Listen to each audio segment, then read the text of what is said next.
घर का बंटवारा। अरे विनोद, तूने हलवाई को सारा सामान तो दे दिया है ना? अक्षय की शादी में कोई कमी नहीं रहनी चाहिए। आखिर सबसे छोटा भाई है तुम सबका। हाँ माँ, आप चिंता मत करो, मैं पूरा ध्यान रखूंगा। मंगल बेटा, तूने तो कहा था कि फूल का ऑर्डर दे दिया है, यहाँ तो फूल पहुँचे ही नहीं। अब क्या बहू की विदाई के बाद फूल आएंगे?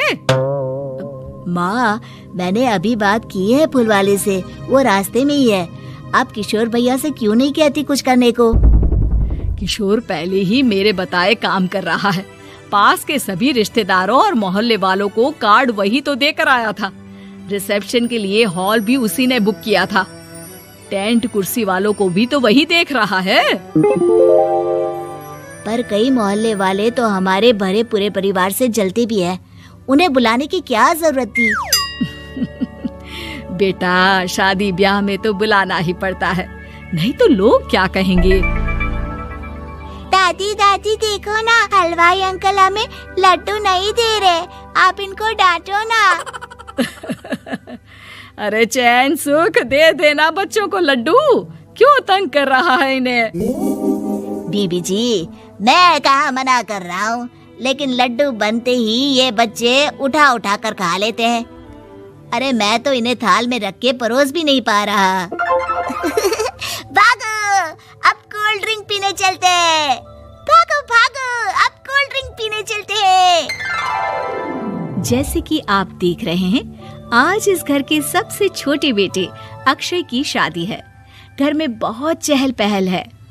कुलभूषण की बीवी कमला को फुर्सत ही नहीं है कामों से, लेकिन कुलभूषण और घर के बाकी लोग कहाँ हैं? आइए देखते हैं। अजी, आप यहाँ आराम से बैठकर गाने सुन रहे हो और घर में अभी तक इतने काम बचे हैं करने को। अरे भाई, मेरे सबसे छोटे बेटे की शादी है, इसके बाद तो मैं अब चिंता मुक्त हो ही जाऊंगा। और फिर घर में तुम हो, बेटे बहुएं हैं, तुम लोगों के होते हुए मैं क्यों काम करूं? मैं तो शान से बेटे की शादी में जाऊंगा तैयार होकर। अरे ठीक है, अब आप आराम ही कीजिए। एक बार अभिषेक की बीवी आ जाए, फिर मैं भी आराम करूंगी और मेरी चारों बहुएं पूरे घर की जिम्मेदारियां संभाल लेगी। इतना कहकर कमला वापस अपने काम में लग जाती है। बेटा भी, तू अब तक तैयार नहीं हुआ? किससे बात कर रहा है फोन पर? तैयार कैसे हूँ? सैलून जाने से तो आपने मना किया है, क्योंकि मुझे हल्दी लग चुकी है।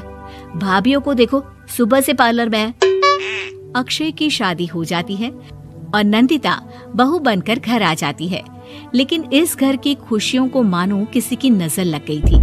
नंदिता के आने के बाद आए दिन घर की शांति भंग होती रहती। अपने माँ बाप की इकलौती बेटी को इतने बड़े परिवार की जिम्मेदारियां कहाँ संभालनी थी? अभी देखो ना, मेरे हाथों की मेहंदी भी अभी नहीं उतरी है और तुम्हारी मम्मी ने मुझे घर के कामों में लगा दिया।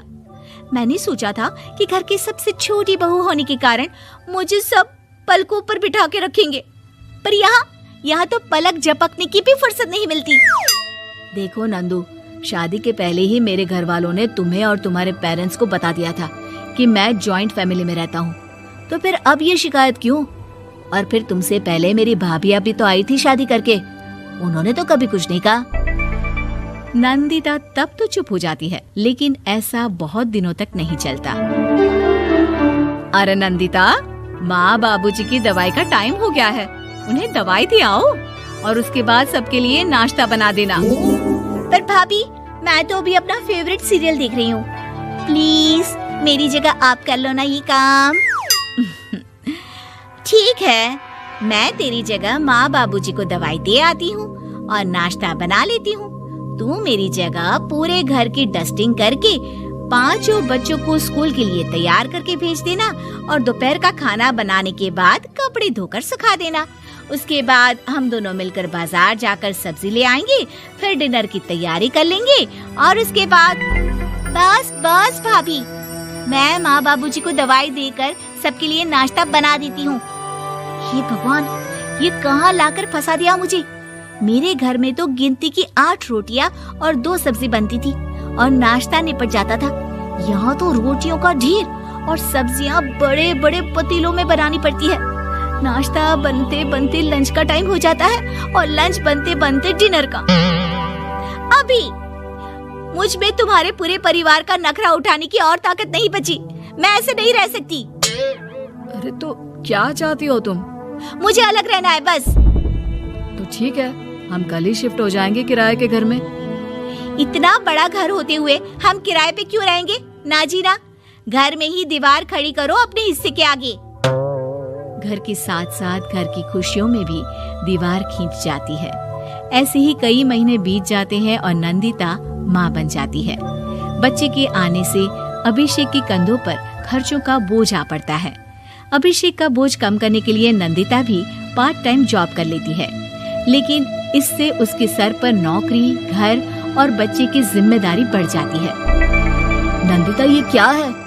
तुमने घर भी ठीक से साफ नहीं किया, ना ही मेरे कपड़े धुले हैं। चिंटू के बाल भी कटवाने जाना था, देखो उसके बाल कितने बढ़ गए हैं। अरे करती क्या हो पूरा दिन तुम? मैं करती क्या हूँ? तुम्हारा नाश्ता और लंच बनाने के बाद चिंटू को डे केयर सेंटर पर छोड़ कर आती हूँ, फिर खुद ऑफिस जाती हूँ। पूरा दिन काम करके आने के बाद बिना आराम किए बाजार से सब्जियाँ लेकर आती हूँ, घर आकर खाना बनाती हूँ, चिंटू को देखती हूँ और क्या करूँ मैं? तो किसने कहा था अपने सर पर इतने काम लेने को? मत जाओ ऑफिस। ऑफिस जाए बिना घर के खर्चे कहाँ से पूरे होंगे? चिंटू की डे केयर का खर्च, उसके लिए बेबी फूड का खर्च, प्रेस वाले का खर्च, ये सब तुम्हारी सैलरी से होता नहीं है। अगर परिवार से अलग नहीं होती तो इतनी मुसीबतें नहीं उठानी पड़ती तुम्हें परिवार के साथ मिलकर काम करने में दिक्कत थी, लेकिन काम तो अब भी बहुत है तुम्हारे सर पर। चिंटू को भी डे केयर भेजने की जरूरत नहीं पड़ती। उसको गोद में खिलाने के लिए दादा दादी और घर के सभी बड़े होते। उसके साथ खेलने के लिए उसके भाई बहन भी होते। मेरे तीनों बड़े भाइयों के बच्चे भी बड़े हुए हैं, लेकिन बिना महंगा बेबी फूड खाए, क्योंकि मेरी माँ और भाभियाँ बहुत अच्छे से जानती है कि बच्चे को क्या खिलाना चाहिए। बिजली के बिल जैसे खर्चे भी सब मिलकर बांट लेते थे। लेकिन तुम्हें तो सबसे अलग रहने में ही मजा आता है, तो अब शिकायत क्यों करती हो? बस करो अभिषेक, बस करो। मैं मानती हूँ कि मैं गलत थी। मेरे एक गलत फैसले ने हमें बिल्कुल अकेला कर दिया है सबसे। एक घर में होते हुए भी हम बाकी परिवार से अजनबियों की तरह रह रहे हैं। अभिषेक और नंदिता की सारी बातें घर के बाकी लोगों को सुनाई दे रही थी। तभी कमला बोल पड़ती है। अरे नंदिता बहू, किसने कहा कि तुम अकेले हो? तुम्हारा इतना भरा पूरा परिवार है ना तुम्हारे साथ। हम तो बस ये चाहते थे कि तुम अपनी गलती समझ जाओ। अगर हम तुम्हें समझाते तो शायद तुम ना समझती, लेकिन अपनी गलती का एहसास तुम्हें खुद हो गया है, तो अब तुम समझ चुकी हो परिवार में एक साथ रहने का मोल क्या होता है। मम्मी जी, मुझे माफ कर दीजिए, अब ऐसा दोबारा कभी नहीं होगा। अरे माफी बाद में, पहले मेरा पोता जरा मेरी गोद में तो दे, और तू जाकर सबके लिए चाय बना ला।